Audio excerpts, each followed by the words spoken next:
Damien Windling, bonjour, bienvenue. Bonjour. Alors vous êtes le CTO de Norcan, une entreprise fondée en 1987, mais qu'est-ce que Norcan? Alors Norcan est une société qui a une boîte de mécano, on pourrait dire, Ok, à base de profilés aluminium. d'accord. Et ces profilés, on va les assembler pour faire tout ce que j'appellerais de l'environnement machine dans l'industrie. Alors ça commence par du bâti de machine, du carter de protection de machine, des postes de travail, des convoyeurs à bande, des convoyeurs à rouleau, et il y a toute une gamme de convoyeurs à rouleau, mais aussi des chariots, des D'accord. postes de travail. Je reviens un petit peu sur le chariot parce que le chariot est venu avec l'ère du lean manufacturing dans les années 90 et ça a donné lieu à toute une gamme de bords de ligne. On ramène les pièces en bord de ligne pour que les opérateurs n'aient plus à les dépaler mais les aient tout de suite sous la main D'accord. pour les assembler. Voilà. Alors ça, c'était avant 90. Après 2000 est arrivé le e-commerce, Oui, qui est très avare en postes d'emballage, c'est vrai. postes de préparation de commandes, de picking, d'éclatement de commandes. Donc là aussi, on a des très gros acteurs qui sont des acteurs qui sont connus par Monsieur Tout le Monde dans le e-commerce, qui sont nos premiers clients. Et on leur fabrique des dizaines de milliers de chariots et de tables chaque année, quoi. Et alors, dans la conception de vos machines et robots qui sont là pour finalement réduire la pénibilité de certaines tâches pour les employés, comment faites-vous pour qu'à terme, l'humain ne soit pas définitivement remplacé par des machines dans la quasi-totalité des tâches qui lui étaient attribuées? Alors, je vais faire une transition. Donc Norcan, Ouais. effectivement, quand tout ce que je viens de dire que nous fabriquons, quand on mélange tout ça, on va faire des îlots automatisés complets D'accord. qui permettent d'acheminer des pièces d'un point A à un point B, d'un poste de travail à l'autre, jusqu'à ce Ouais. que la pièce soit terminée. Grâce à notre expérience dans le domaine des chariots, un jour, on a eu cette idée, on s'est dit, moi, on nous fait beaucoup intervenir sur les problèmes de pénibilité au travail, Oui. l'ergonomie. Oui. Et c'est là que nous est venue l'idée de dire, il faudrait qu'on fasse un chariot qu'on n'ait plus besoin de pousser ni de tirer. C'est ça l'idée au départ, qui a germé dans les Pour années 2000. soulager finalement les personnes. Voilà, soulager les personnes, favoriser le bien-être au travail et permettre aux personnes de se concentrer sur une chose, c'est leur Bien travail. sûr.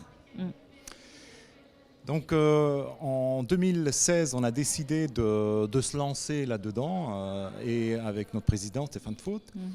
Et donc c'était une première idée. Donc on s'est rapproché pour ainsi dire, de spécialistes dans le domaine qui nous ont assistés parce que nous autres, nous sommes des mécaniciens.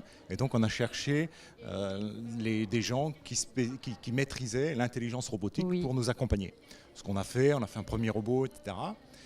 Et donc, et aujourd'hui, on en arrive à toute une gamme de robots, alors qui déplacent des caisses, d'autres des dollies avec des caisses dessus, d'autres des palettes.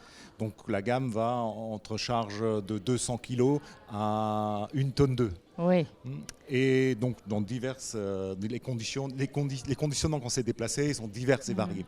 Alors je reviens à votre question qui était effectivement la suppression de postes. Effectivement, quand on parle robot, effectivement, C'est ce qui fait toujours peur. ça fait toujours peur. Aujourd'hui, on installe des robots dans l'industrie, dans la logistique, dans le e-commerce, et on se rend compte que moi j'ai en l'esprit plusieurs applications où en fait la raison d'être, bien évidemment, on cherche un ROI, et puis celui qui a investi, qui signe le chèque, qui veut un retour sur investissement, c'est normal. Mais on se rend compte également que dans bien des cas, c'est l'ergonomie qui a poussé l'industriel à Trouver une solution. à franchir le pas. Pourquoi ? Dans certains bassins d'emploi, on ne trouve tout simplement plus de personnes qui veulent faire ces tâches un peu rustres et où il faut pousser des charges de 200, 500 kilos. Bien sûr. Et donc du coup, on amène la tech à ces personnes qui du coup sont libérées, de ce qu'on vient de dire en début de propos là, sont libérées de ces tâches fastidieuses, fatigantes, qui génèrent des accidents de travail, voire des arrêts de maladie, ce genre de choses. Et donc, ces sociétés deviennent du coup plus modernes et ont plus de facilité à recruter. Alors, en un mot, maximum 2 ou 3, vos ambitions pour les années à venir? Pour les années à venir. Alors, comment dire, notre futur sera fait de plus en plus de robots, c'est évident. Aujourd'hui, on en a 4, alors pour l'instant, on va les stabiliser. Mais le futur, c'est de pouvoir fonctionner de mieux en mieux avec l'environnement. Je m'explique.